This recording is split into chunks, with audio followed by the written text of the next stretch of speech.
Hi there. This is Tim from the Register. I'm here with Shawn Geffert. How you doing? Good. I'm doing great. Thank you for making time. It rained last night, so Exactly. That's just what you were needing, that's right? yeah. We needed a little rain here, and then it gives me more time to come in here and fill you in on what's going on. Well, that's kind of what I wanted to ask about. To get things started is what do your days look like right now? This is planning season, so kind of walk me through a day in your life right Yeah, now. we're right on the start of planting season right now, which I've got cattle as well, so that kind of starts the day with the feeding, and we're having calves and kind of get all that stuff going.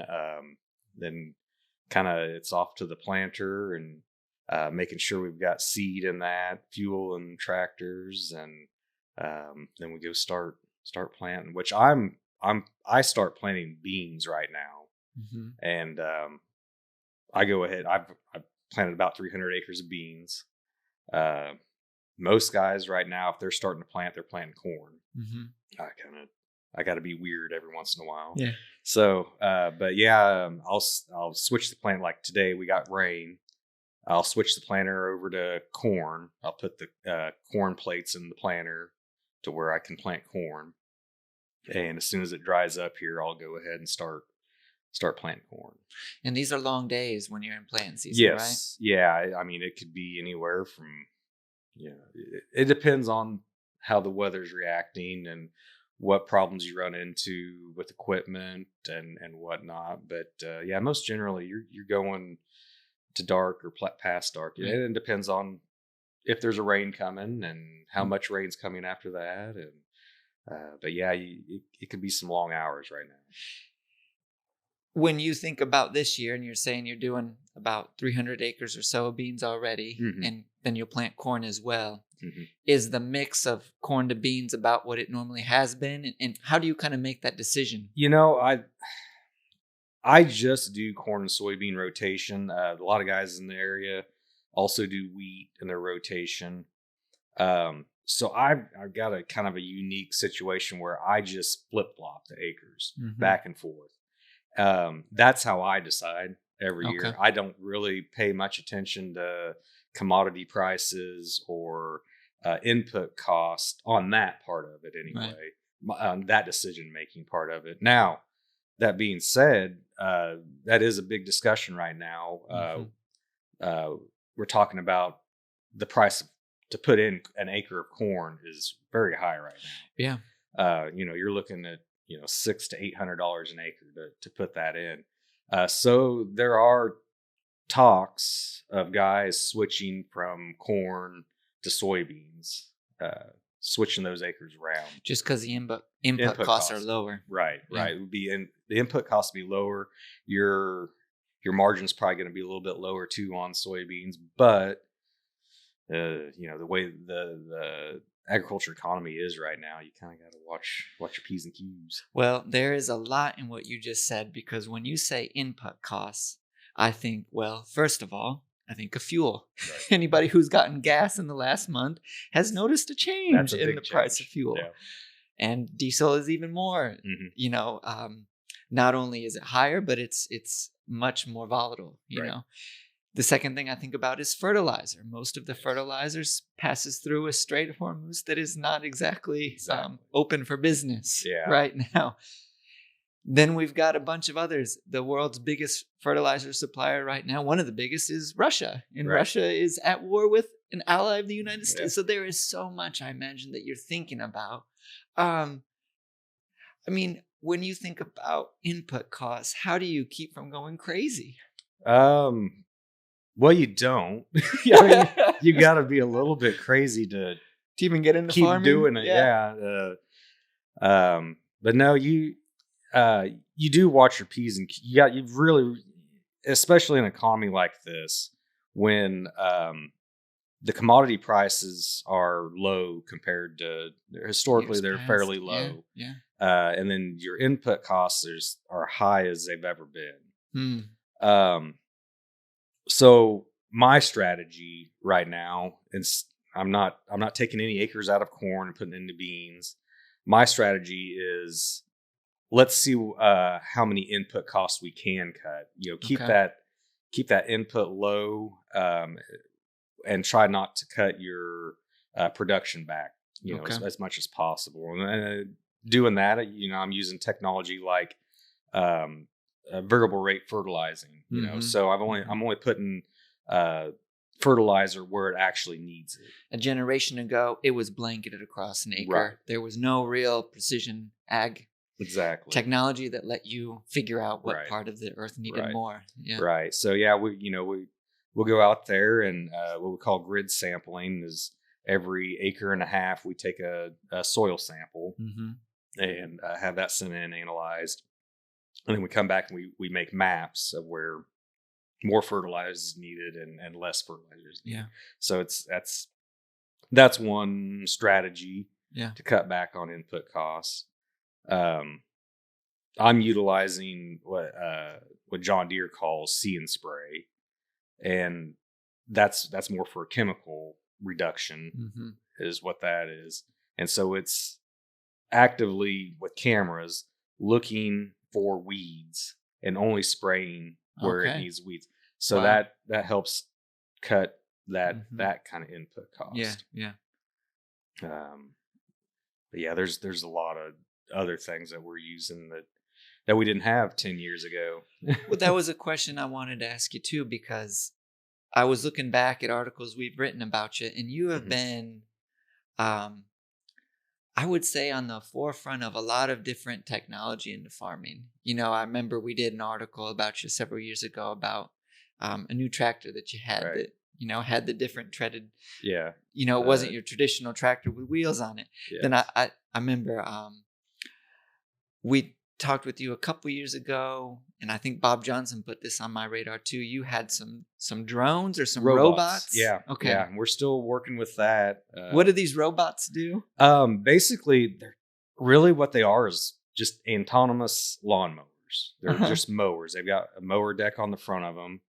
The company comes in after I plant my crop.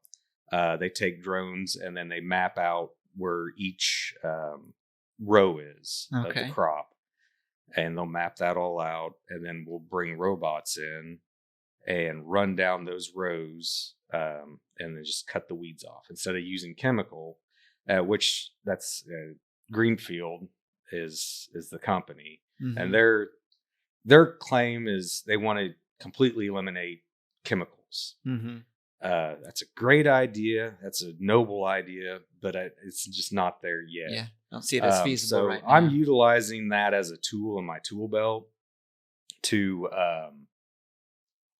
kind of reduce some chemical use. Yeah. So that You think about it still herbicide and costs to run pesticide. the robots. It's still costing me to run those Yeah. things, and it's costing me almost the same as what it would cost to spray. Huh. But it's getting cheaper. The more technology we keep adding on to that, the cheaper it's getting. Clint, the owner, he's pretty adamant. He's thinking we can get down to $5 an acre on running these robots, but we're going to have to be doing foliar feeds with them, Yeah. and just utilize them for different things before we can get it down to that $5 an acre range, which would be great. I'd love Yeah. that. I'd love to completely get rid of chemicals. I just don't see that. Well, I want to drive by one of your fields and see some robots mowing weeds. Hopefully this summer they'll be going, so I'll let you guys know kind of the areas. And It's interesting to me, though. I mean, let's play this out a little bit in the future. What do you Mhm. think farming looks like in 5, 10?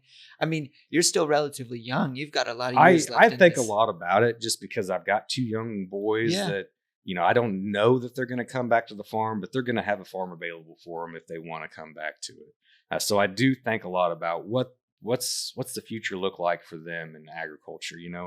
Can they have a job as a writer at the newspaper and also farm the same amount of acres that I'm farming? Yeah. I think that's very, very possible. Mm. I see more autonomous stuff like these robots coming along. That's why I wanted to get on the forefront of them, because I was like, these are something that's going to be the future Right. of farming. I think instead of everything, and not everybody agrees with me on this, but I feel like instead of, or I guess the trend has been bigger, bigger, bigger. Bigger tractors, bigger equipment, bigger. Bigger Get over, combines. Yep. bigger combines, get over more acres with one machine, and this and that. Now, since the autonomy is coming along and that technology is really blowing up right now, I think we're going to kind of see a reduction in the size Really? of equipment.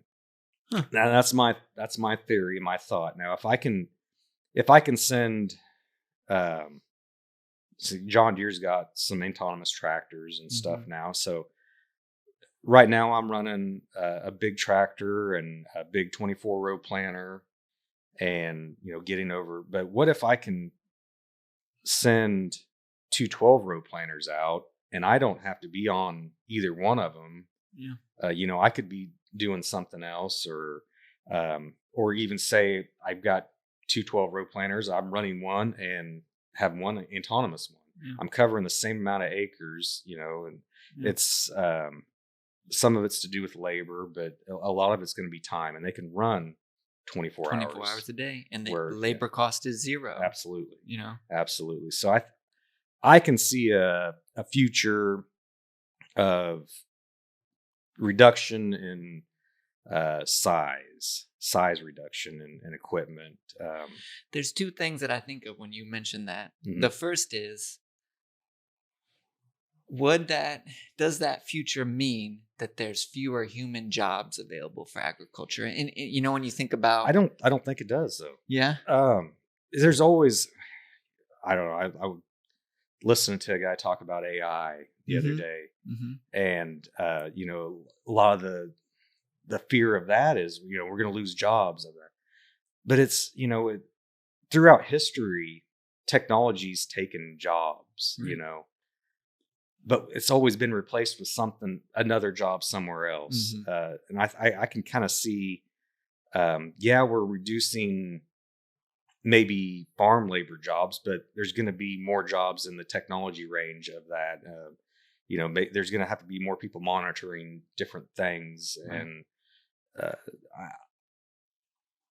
I say a job shift. Okay. A labor shift, I guess, is what you want to call it. Yeah, you're not seeing the field being decimated. No. The other question I have around this is, I think it was Tom Vilsack, as agricultural secretary, said, the rule of farming is get big or get out. That's right. And do you think that is true too? There is something to that, especially right now with the economy the way it is. It's almost like you've got to be of size to you've got to keep moving and growing to kind of make it all make sense at this point. Just the pure numbers, right? The economy. But that's the way the economy is right now. I don't know that, RFK Jr. is kind of trying to change some different, some things with the way our food is produced and marketed. If we change the way we're marketing our grains and our food, what our food production, there might be a shift in that. There might be something where you can get smaller. I could almost see a situation where you have maybe 3 different levels of your commodities. Maybe you've got like a human grade commodity that you're producing. Okay. Maybe a animal feed grade commodity that you're producing, and maybe like a fuel grade commodity that you're going to produce. And everything's going to be based upon nutritional value of that product, and that's where you're going to get paid. Well, if I can farm less acres and focus more on a nutritional value for human consumption on this particular crop, I won't have to farm as big, which the hours are going to be there. It's going to be more intensive on everything, but there's I could see a future of that as well. Well, there's certainly a market, I feel, in the last 5-10 years. Well, I don't know. I can't even put a number on it, but I do feel there are more and more people, and I count myself as included, as not okay with the generic food that you find mass produced, Right. real low Right. nutritional value. We're trying to shop more at farmers market. We're trying to Right. buy organic and Right. local. And we realize that the honey you buy at Walmart isn't the same as the honey that you buy from a Local. local producer, Correct. and that's true with meat. Certainly a lot of people here have strong Yeah. opinions about beef. Right. And I know that that's true just across the gamut. So you do wonder if there is an opening for somebody who says, you know what, I'm not going to farm 3,000 acres, Yes. but I can produce this high quality product. And yeah, and that's I'm don't get me wrong. I'm not saying what we're doing is unsafe or not not high quality food. not high quality. Yeah. But I we didn't are. mean it- But yeah. we are.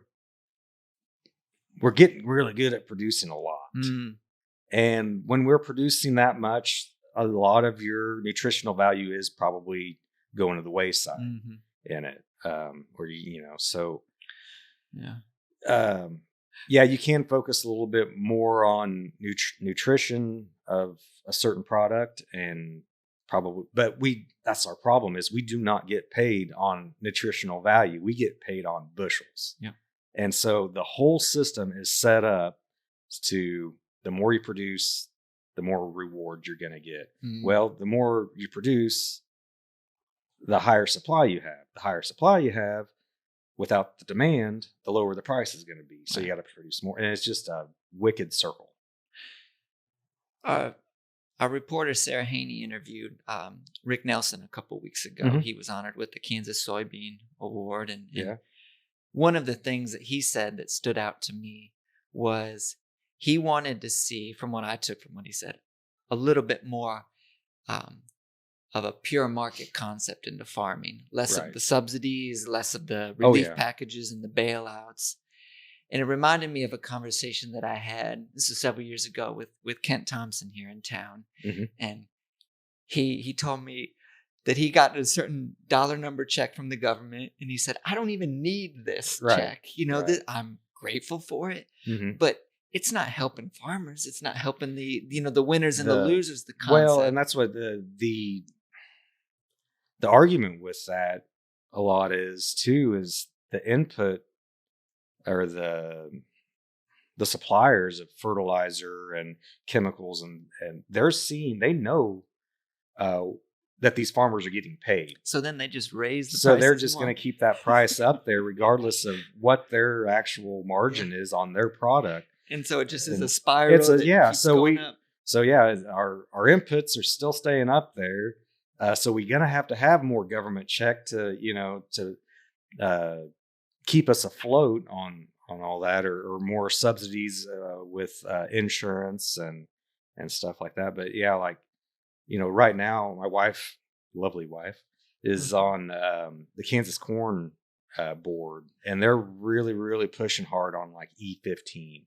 And that's kind of their answer to making it available all year round. So where we can use more of our corn for this fuel, to where the supply, and then that takes off where we're not relying on a government payment to try to. What you need is markets. Right. That's we the need idea. real markets. And real uses for our product. We're just, like I said, we're really good at producing corn. And it's fun. It's something that we like to do. But we're gonna produce ourselves out of a job. Almost. That's what it seems like. That's an interesting concept, because that was part of the question that I wanted to ask you was, what do farmers need? And when I asked that question, it seems like farmers tend to tell the story of markets. They want to compete. They know what they grow is top class, the best in the world. They know that American soybeans and American beef will beat Brazilian soybeans or Argentine beef, but they want to be able to sell, sell into China, sell into the EU. Yeah, and that's a lot of it. We've got to keep these global markets open, because we produce way more than what we can consume here. Yeah. Yeah. You mentioned something just there, which is it's fun. And That's an interesting take to me. I read a lot about, and we talk a lot lately about mental health issues around agriculture and around farming. And there are serious concerns. It's a high stress job. We were just talking about how many factors are outside your control, not Right. only the weather, but geopolitics and Right. huge economies that Right. here in Iowa, Kansas, we can't manipulate. Um, it's a lot of time alone. You're spending Right. long hours.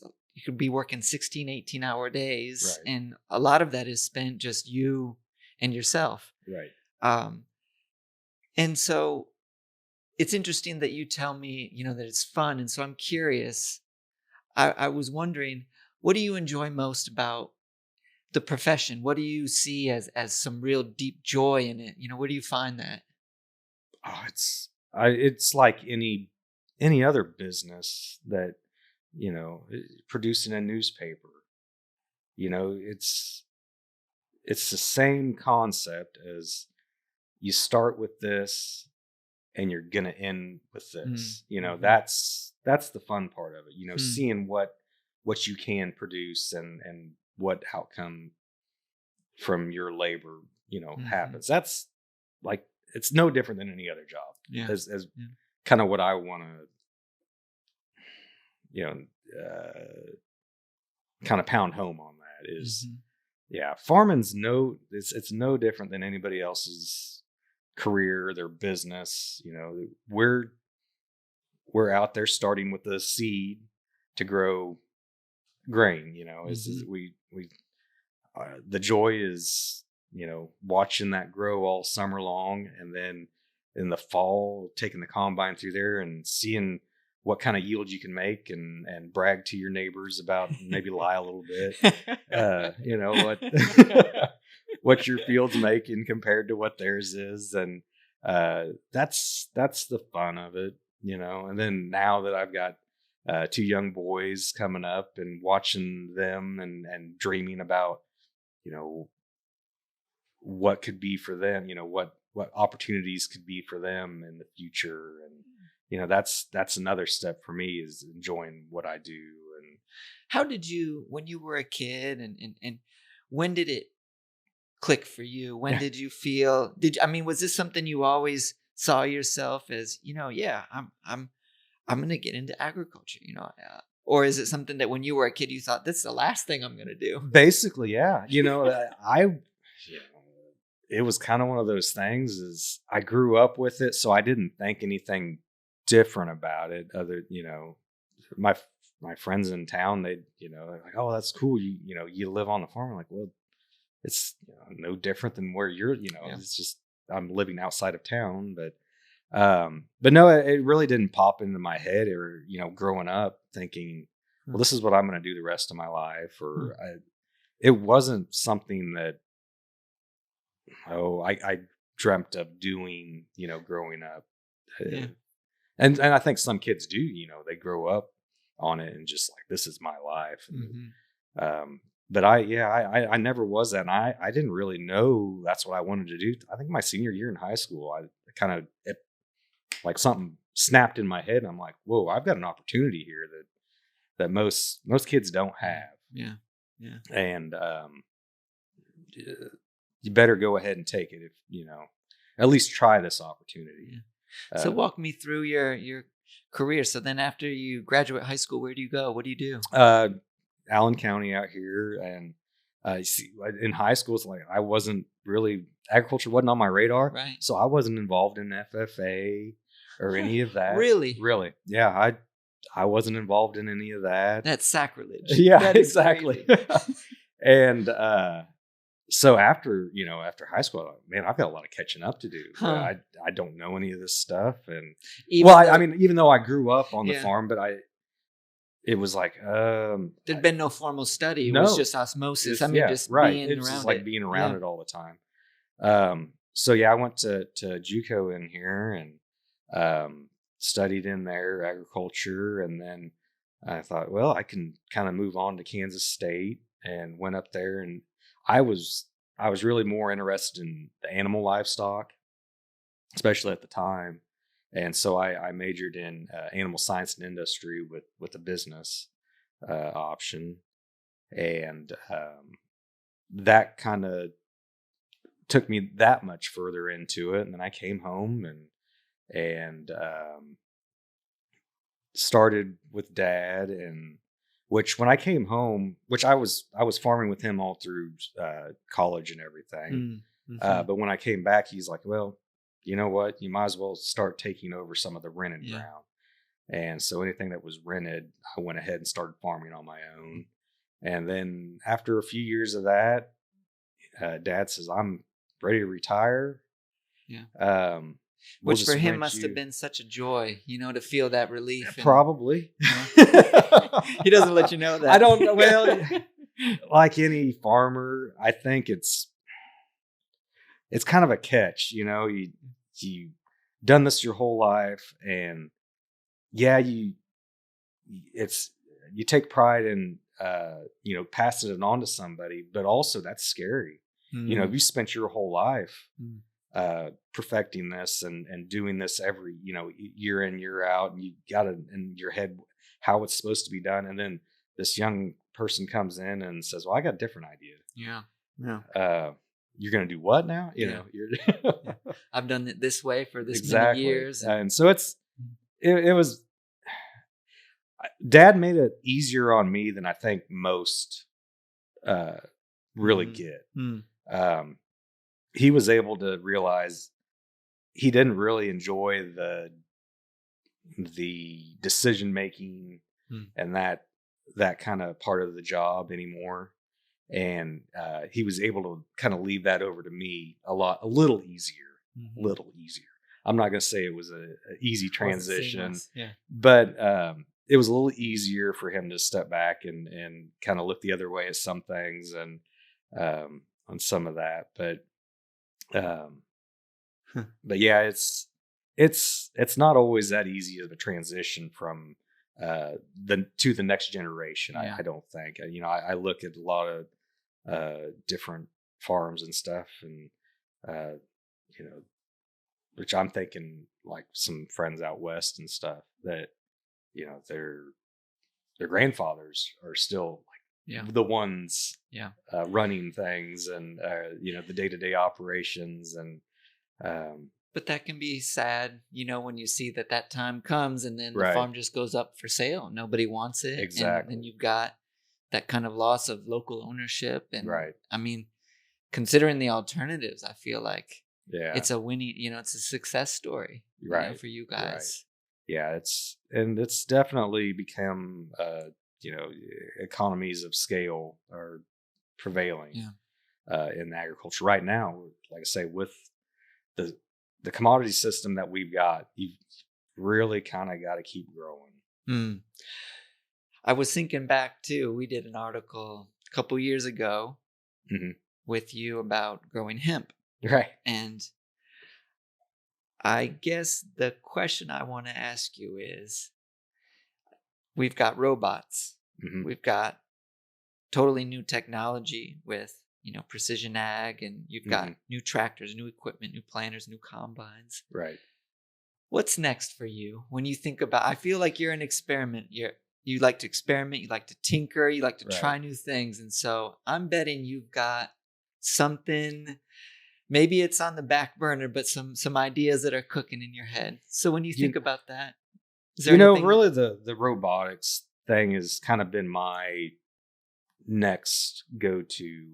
And like I say, it's not completely there yet, but it's growing. It's getting more and more of that.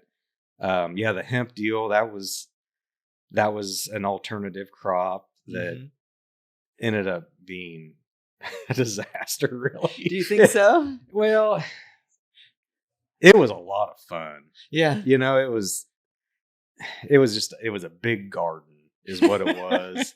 And you're growing something that had been illegal for a long time, and it was fun just learning something new. That was the benefit of that whole project, was I learned something new. I learned that I am not a hemp farmer. It's good to know. Not a cannabis farmer anyway now. I know how to grow it now. But yeah, it's those kind of experiences, and I've taken away a lot of stuff from that kind of failure. I guess it was a failure Mhm, mhm.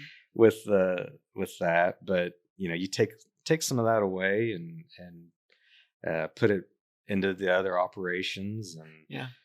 but yeah, the technology is moving extremely fast on everything. With AI, that's going to be a big game changer in agriculture, whether we realize it or not. Mhm.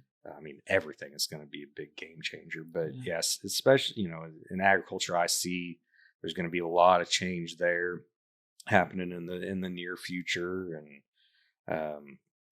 you say that as far as labor goes, that's kind of becoming a little sparser. That you don't need all hands on deck at all Mhm. times.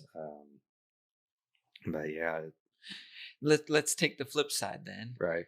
And amidst all this change, which you're right, in a lot of fields, it's not just agriculture, it's all across. I mean, journalism is certainly Hmm. reckoning with the days of the future of AI, Right. newspapers that write themselves, Right. reporters that aren't actually present. Um, it's an interesting time. Hmm. But then a lot of times I think about what stays the same in my field, and I'm curious what you think of some of the constants in your world as a farmer. What do you think are some of the lodestars or the things that you point to as their values, their principles? There's just kind of parts of the job. What are some of those rocks? Hmm. Yeah, I don't. Agriculture is always probably. I mean, that's going to be tied to rural area. Hmm. So yeah, you're gonna kind of have that um, rural value system that's Hmm. going to stick strong Mm. with agriculture, I believe. Hmm. Regardless of if there's robots out, if Yeah. out there doing the work, or if I'm out there running a tractor, it's going to be that same kind of value as far as raising a family around it. That's a lot of the drawing card to the agriculture life Mm. is just the way it's kind of a way of life. Hmm. You kind of I can see that staying kind of constant. Hmm. Wanting the family and everybody to be around it. Yeah, I do. I do. One of the things that concerns me is when you think about more autonomous machines and equipment, you could have somebody from Texas Hmm. farming fields in northeast Nebraska, Right. and just doing it all Yeah, via that's what screen. that's what I've always, or what I've kind of imagined. Uh, like say, uh, Wade, our oldest, if he wanted, be a doctor, I could see him, seeing a patient or being in surgery, and then, turning right around and looking at his computer and Hmm. saying, okay, well, uh, East 40 over here has got 5 bots a going, and these Hmm. bots need to change out batteries, or, Yeah. or we've gotten this many acres taken care of, and, not a human being around, Yeah. Yeah. he could just completely do that remotely. He may be in Kansas City, he may be in Dubai, he may be, Yeah. Yeah. It's a interesting times, and right. it's weird. I you were on my mind because this Tuesday was National Ag Day, and so I Hmm. was thinking just about agriculture now. And I think one of the um, slogans or themes of this year was growing for the future, and Right. just thinking about all the different ways that future grows. That future is different, Oh yeah. um, but I'm grateful for your contributions to our community and to the industry, and I, I admire your ability to tinker, even if something like hemp comes out and is a total bust. I feel like again you learn from some those types of things, and God makes the day interesting, right? Right.